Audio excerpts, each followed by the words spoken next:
两大风险扰动，市场如期陷入调整。第一个事件，日本央行的行长直男推迟加息太久，可能会导致严重的通货膨胀，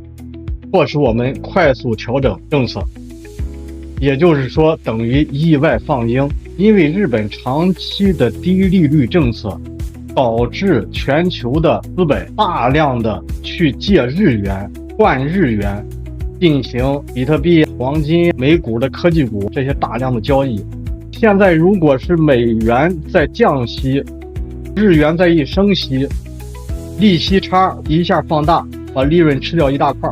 再加上日元升息，日元就会升值。日元再一升值，毕竟借的日元的这些钱要还的时候还是要还日元的，那么这个利润就被大量压缩了，那么就会产生这些套利交易退潮。至于这个金额有多大，这个没有官方的统计，也统计不出来。至于上次日元升息预期加强，这一次大跌10%左右，这是标普500日线，上一次是跌了10%，黄金上一次也是有不同程度的回调。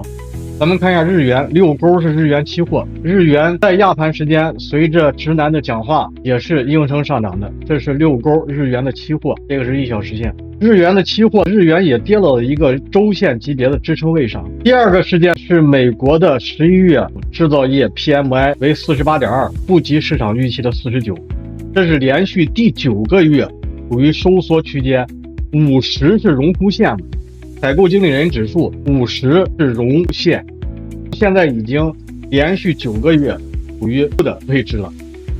所以显示中小企业的日子其实非常难过。也有2条好消息，英伟达宣布斥资20亿元投资战略伙伴新思科技。新思科技是做芯片研发的，也是之前看月线也是一只大牛股，业绩也不错，但是毛利不足以我的预期，毛利是在下滑的，盈利都是在下滑的，但是财务非常健康。现在在月线看已经在一个盘整的低位，这个给大家交流一下，我没有买，也是同样在这么一个位置。今天的事件驱动是 OpenAI 跟他合作了，埃森哲是世界500强，2025年是排到211位，是做比业绩 AI。 好，完整内容请进入频道关注，这里是胜率80%，且会每周末公开验证的老刀的每日交易计划，从市场交易逻辑、事件驱动，最终技术面确认，交流美股、商品、外汇、加密市场的优质交易机会。谢谢大家，祝大家交易顺利。